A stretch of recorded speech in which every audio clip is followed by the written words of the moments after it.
Hi, I'm Dr. Leslie Blankenship-Williams, and in this microbiology lecture, we are going to cover the principles of the Ames test. The Ames test is so named after the person who developed it, Bruce Ames, in the late 1960s and the early 1970s. And his test aimed, haha, that's a pun, aimed to test this question. If I have some sort of chemical or physical agent, is that chemical or physical agent a mutagen? And I've kind of reformatted that question to just look at a chemical. So if I have some sort of chemical, is this chemical mutagenic? Now, why would I be interested in that question? Well, it turns out that that is not exactly the question I really want to know. From a human health perspective, the question I really want to know is this one. Is chemical X a carcinogen?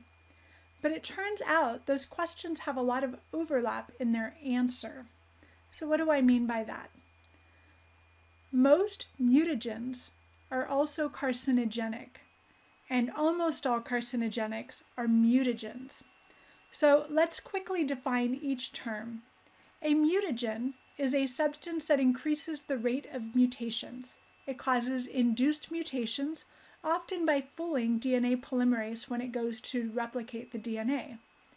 A carcinogen is a substance that increases the likelihood of cancer developing, usually a specific type of cancer. Now, how are they related? Cancer develops when a cell stops listening to the body and starts replicating out of control. Normally the body kind of shuts down the cells and says, don't stop replicating, I don't want you to replicate. And it says, I'm not listening, I don't see that, I'm not following your directions, I'm just gonna go rogue and start replicating beyond the body's control. And that creates a mass known as a tumor. And then if the tumor dissipates throughout the body, that would be an example of stage 4 cancer, which is very, very difficult to manage. So prevention is the best cure. To prevent cancer, we should minimize our human exposure to carcinogens, substances that would increase the likelihood of cancer. Now, how are carcinogens and mutagens related? Well, we know that mutagens increase the risk of mutations in DNA. A cell also incurs mutations through replication, and if those mutations land in a gene that codes for the cell listening to the body's instructions, and the outcome is a non-functional receiver protein that says, I'm not listening anymore. Human cells make certain proteins that are listening in to the body's signals, and if they become mutated into something that doesn't work, then they no longer hear the body's signals and they might continue to replicate. So in other words, cancerous cells are ones that have incurred quite a few mutations. And so it would make sense that something that is mutagenic and therefore increases the mutation rate would also increase your risk of cancer. Now, as I mentioned, they're not a perfect overlap, but there's a pretty strong overlap. So just as an example of some kind of fringe chemicals here, caffeine is an example of a mutagen that doesn't tend to be carcinogenic. And there are chemicals out there that are carcinogenic that don't seem to be mutagenic, and benzene is one of them. Why there are some discrepancies there is really beyond the scope of this lecture, although it's really fascinating. But again, for our purposes, most mutagens are also carcinogens, but not all of them. So where are we going with this? This is a microbiology class and I'm sitting here talking about human cancer. Well, it turns out that in order to answer the question about whether or not something is carcinogenic, we should probably first look to see if something is mutagenic, because almost all carcinogens happen to be mutagenic. And I'll give you an example of a substance that is both mutagenic and carcinogenic. And it was the substance that you saw in the first slide, benzoate pyrene. Benzoate pyrene is a pretty large 5-ring structure. You can see benzenes are in there everywhere. And when it gets inside of our body, we have enzymes that change it or metabolize it. And we change it into a substance that has some additional hydroxyl groups on it and an ester group. And then when that modified benzoate pyrene, which we've modified, so we've actually modified it, gets access to our DNA in our nucleus, it tends to bind to guanine. And when that happens, it actually creates a covalent bond with guanine. So this is guanine here, and this is this new modified version of benzoate pyrene that's now covalently bound to it. And what that does is that actually blocks guanine so it can no longer pair with cytosine. So when DNA polymerase gets ready to replicate this area, it just sees this big mess right there and has no idea what to do with it. And so hence mutations arise. The more mutations show up, the more likely cancer is going to show up. So let's get back to how is this related to microbiology? Because so many carcinogens are also mutagens, let's take a look at how easy it is to answer each question. It turns out that testing for mutagenic properties can be done with bacteria, which are cheap and expendable. Testing for carcinogenic properties requires animal testing, which both has ethical concerns and, of course, is financially expensive. So every time you get a new product out onto the market, you don't necessarily want to go right into the animal testing. Let's first determine if it's mutagenic. That's cheap and easy. And then if it is mutagenic, you better do your animal testing to see if it's also carcinogenic before exposing humans to this chemical. So now that I've covered that, let's go ahead and talk about the question of, is substance X a mutagen?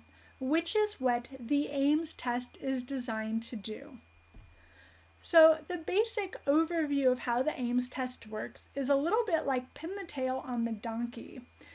But instead of pinning the tail on the donkey, we're going to pin the mutation on the chromosome somewhere. In other words, we're going to expose bacteria with their chromosome to something that we think might be mutagenic. The more mutagenic it is, the more likely mutations are going to show up somewhere in this chromosome. You don't know where. It could be there, it could be there, it could be there. We just don't know. It's random. So instead of pin the tail somewhere on the donkey, you're pinning the mutation somewhere on the chromosome. But I do know this, the more mutagenic a substance is, the more mutations are going to show up. So that's the basic principle. And then we have a way to test for the frequency of those mutations. So let's take a look at how this works. To perform the Ames test, we are going to need a culture of Salmonella bacteria. This particular culture has been genetically engineered in a laboratory and is designated HIS negative. In addition, we'll need some special media and, of course, our mutagen. So what exactly does HIS negative mean? Well, HIS stands for histidine, and histidine is one of the 20 amino acids. So all 20 amino acids are required for bacteria to live. If they don't get all of their amino acids, they won't be able to make the proteins that they need to make and they will die. So for bacteria, histidine is required for life. So where do bacteria get this histidine that they require to live? Well, there's essentially two options. One option is that they get it from their food. If we grow them in media, that means histidine is required to be present in the media in order for them to acquire it in their food. Alternatively, we might provide them with a precursor to histidine. And if they have a special enzyme that allows them to convert that precursor into histidine, then technically they can make their own histidine from the precursor. But it's important to understand that for option 2, they must have an enzyme that allows them to synthesize this histidine. Without a functional copy of this particular enzyme, these bacteria would be unable to synthesize their own histidine. HIS Salmonella come equipped with a gene on their chromosome that codes for that particular enzyme that allows them to make their own histidine. So the very fact that they have a gene encoded HIS means that these bacteria should be able to synthesize their own histidine. and therefore do not require it in their food. But the caveat is that the histidine gene must produce a functional enzyme. Assume that this is the original HIS gene. This is referred to as the wild type. If it is transcribed and translated, it should produce a functional enzyme that is capable of converting the precursor into histidine. In other words, bacteria that possess this HIS gene do not require histidine in their food.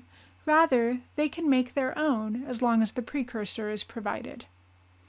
We refer to these bacteria as HIS positive, so we put a superscript positive up there to denote the fact that this gene works and produces a functional enzyme that allows these bacteria to make their own histidine. In other words, HIS positive Salmonella should be able to make their own histidine and would not require it in the media. But what happens if this gene incurs a nonsense mutation? Remember that a nonsense mutation is actually a point mutation, and I've drawn that here. I've taken one of the letters that was a T and I've changed it into a G. And so in this case, the G, let's assume it's a nonsense mutation, such that when it is transcribed and translated, it does not produce a functional enzyme, and therefore these bacteria that have this mutated version of the HIS gene cannot make their own histidine. Since they cannot make their own histidine, they would die if it was not provided in the food. We call these bacteria HIS negative. So HIS negative Salmonella refers to Salmonella bacteria that once upon a time had a functional working histidine gene, but it has incurred a mutation such that the gene no longer works. It's still there, it's just been mutated so that the product doesn't work. Now that we understand a little bit more about what HIS negative refers to, let's return to our experimental design.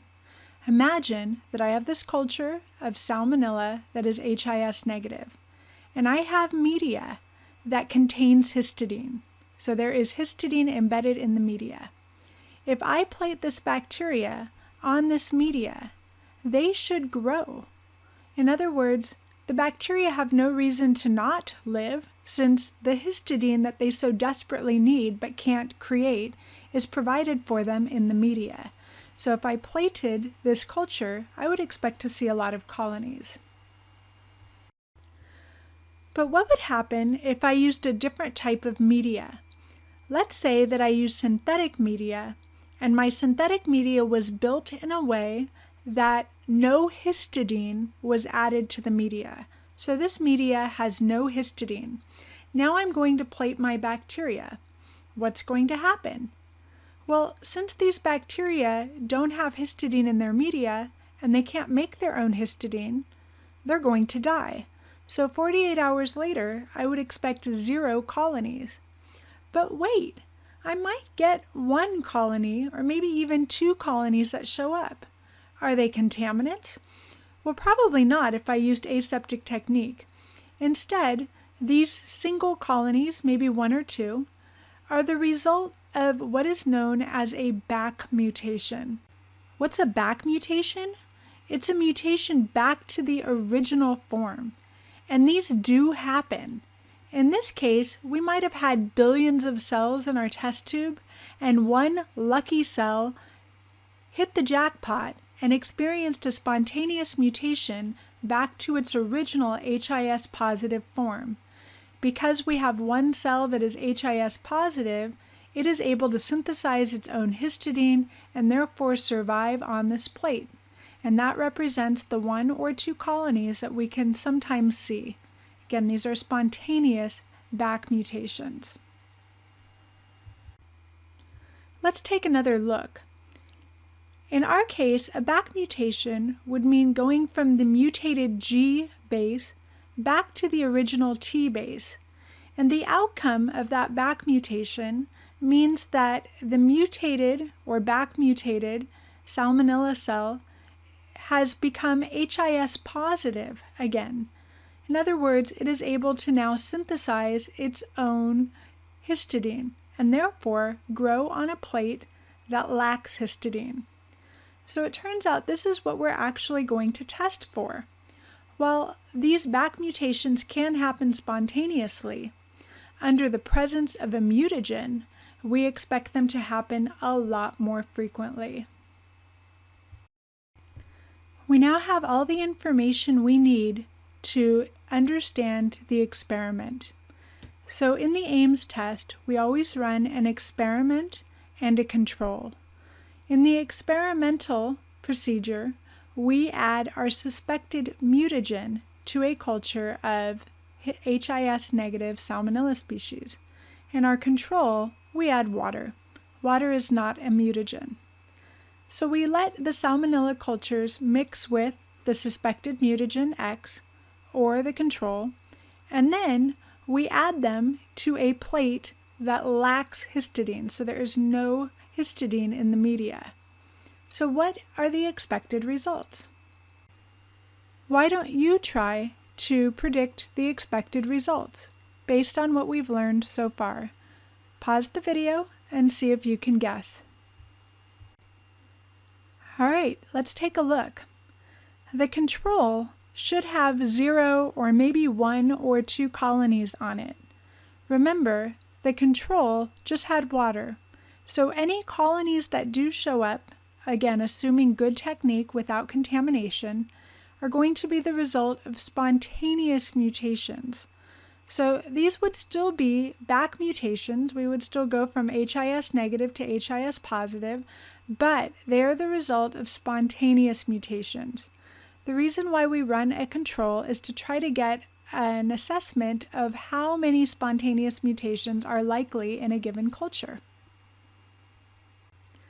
Now let's look at our experimental plates, where the suspected mutagen X was added to the Salmonella cultures. There are really 2 possible outcomes. In the bottom outcome, which is highlighted in green, there are only 2 colonies. This is a very similar result to our control. It is so similar that we basically assume that those 2 colonies are probably also the result of spontaneous mutations. So that means that substance X is not classified as a mutagen, or substance X was not mutagenic in this case. But what if we see a lot more colonies on our experimental plate, as shown with the purple highlighted option? If that's the case, then substance X is probably mutagenic. Here, we see that there are many more colonies, which means many more back mutations from HIS negative back to HIS positive compared to the control. And the only way that's possible is if there were a lot more mutations. Well, what would cause a lot more mutations? A mutagen. So therefore, substance X must have induced more mutations, and therefore substance X is a mutagen. So we can compare the results of our experimental plate, where substance X was added, to our control to determine if substance X is a mutagen or not. Here is a brief look at the same type of description from an image in your textbook. Here, the top row is showing the experimental sample.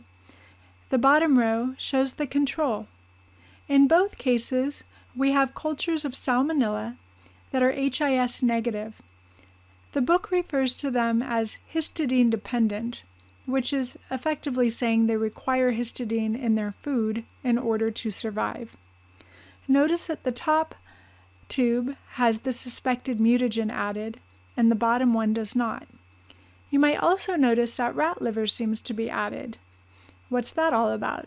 Well, that kind of is beyond the scope of what we want to get into, but it is added because the liver has enzymes that might modify the mutagen, like a human's body might modify the mutagen. It's effectively an addition to make this test more applicable to something that might be carcinogenic. For our purposes, you do not need to know the purpose of rat liver extract or even that rat liver extract is used, so you can ignore that. So once you add your mutagen to your salmonella, and then you've got your control, then you're going to go ahead and plate them. Notice that when you add them to the plates do not have histidine. So unless they can make their own histidine, those bacteria are going to die. And you see in the results that the control still has 2 colonies. That means there were 2 successful back mutations from HIS negative to HIS positive, and those are the result of spontaneous mutations. Whereas the experimental plate shows many colonies. The fact that there are many colonies tells us that additional back mutations occurred in the experimental sample, and the only way that could have happened is if there were additional mutations, induced mutations. So that tells us that in this case, the suspected mutagen is in fact a mutagen. Now, one final comment before I leave you. Just because something is a mutagen does not also mean it is a carcinogen. It's likely, but not 100% for sure. So once you determine that a substance is a mutagen, you will need to do additional tests to determine if it is also a carcinogen. And that concludes this lecture on the Ames test. Thank you so much.